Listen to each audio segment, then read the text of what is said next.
marga itu sangat relevan Anda pakai untuk menggunakan. Iya, Margaret Atwood ya, sosiolog terkenal yang dia kadang-kadang sering disebut critical realist theory.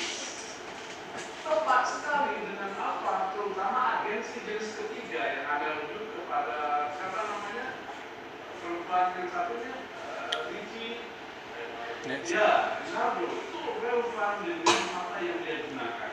Sosiolog ini yang saya kira sangat fungsional, operasional Anda gunakan. Salah satu konsep yang misalnya reflexive deliberation.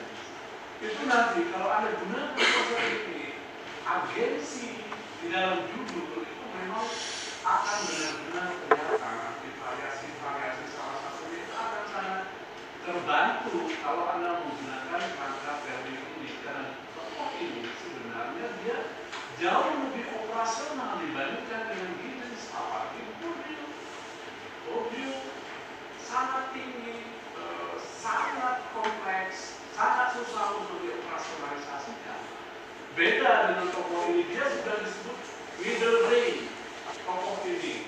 Kalau Giddens ini masih besar ya, walaupun dia dalam belakang. Tokoh melalui ini saya kira akan sangat membantu kalau nanti Anda bisa merevisi itu ya. Bisa dua, oke ya. Saya kira Bourdieu itu lebih baik Anda gunakan karena Anda tidak akan mampu dan bertentangan sebetulnya agensi, varian agensi itu misalnya bertentangan dengan konsep habitus. Karena habitus itu tidak pilihan, dia bukan kapabilitas yang orang berpikir sadar, dia tidak sadar, tetapi ada sadarnya. Jadi memang kalau Anda baca Bourdieu akan operasionalisasinya menjadi kesulitan di lapangan ya. Saya kira lebih baik itu diganti dengan, tapi boleh dimasukkan dengan kritik nanti dilengkapi dengan yang lebih relevan.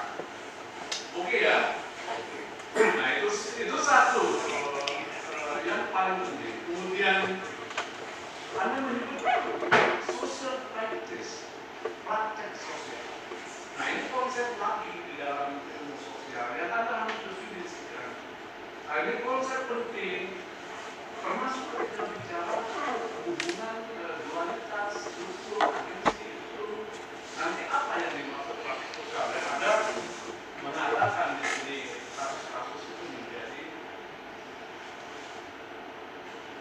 praktek sosial. Tolong definisikan dan dibuktikan dengan data empirik apa yang Anda bisa tunjukkan yang Anda maksud dengan praktek sosial ya. Di dalam abstrak itu sudah muncul istilah itu dan dari awal sampai akhir konsep itu muncul. Karena itu konsep yang dia dalam ilmu sosial sangat penting ketika termasuk diskusi ketika soal dualisme dualitas itu yang kedua. Nah, yang ketiga sama dengan Rocky bab 3 judulnya genealogi, bukan genealogi. Genealogi. Nah, apa beda genealogi dengan history? Maksudnya genealogi itu lebih dari sekedar sejarah. Itu menelusuri bagaimana pembentukan dan transformasi konsep ruang publik pada masyarakat. Awalnya sih itu yang dipikirkan, saya tidak tahu kesampaian atau tidak. Itu memang tidak bertolak belakang dengan history, dengan sejarah. Dia kebalikan dari sejarah. Kalau ngomong genealogi, kita mulai dari sekarang menuju ke belakang. Ruang publik Islam di Aceh sekarang ini ditelusuri sampai ke ujung, mungkin sampai kepada teks yang berkembang yang digunakan di Aceh yang seperti Prof. tadi mengungkapkan. Jadi bukan dari dulu urut sampai sekarang terjadi itu sejarah. Genealogi dari sekarang ke belakang. Nah, antropologi dia bedanya dengan sejarah di situ. Orang itu dicari genealoginya, dicari siapa, oh semuanya turun Adam misalnya. Nah, itulah genealogi. Nah, di sini rumah publik Islam adalah ketika ngomong genealogi harus mencari turunan ke belakang. Balik ya. Oke ya. Nah, saya kira itu penting di situ karena Anda akan melewati proses sejarah di situ juga dengan sumber-sumber yang relevan, yang dirujuk orang untuk sekarang ini ya begini, dirujuk terus, ya. Balik ya. Itu bab ketiga. Saya kira judul keinginan Anda untuk itu sudah bagus, tetapi cara mengungkapkan dan sebagian itu ada di subbab kedua itu datanya bisa masuk di ke-1 ketika judul A itu genealogi ya. Saya baca bisa dirangkum ke situ. Nah, saya kira itu harus diganti ya urutan atau apa ya kerangkanya ya. Ya, balik. Nah, yang berikutnya saya 3 varian itu yang bagi saya paling menarik ya, karena itu menjadi temuan. Nah, salah satu yang perlu Anda tunjukkan adalah ngomong ini tadi, ngomong agensi, struktur agensi itu merujuk keyword. Oke, history, konteks sejarah, konteks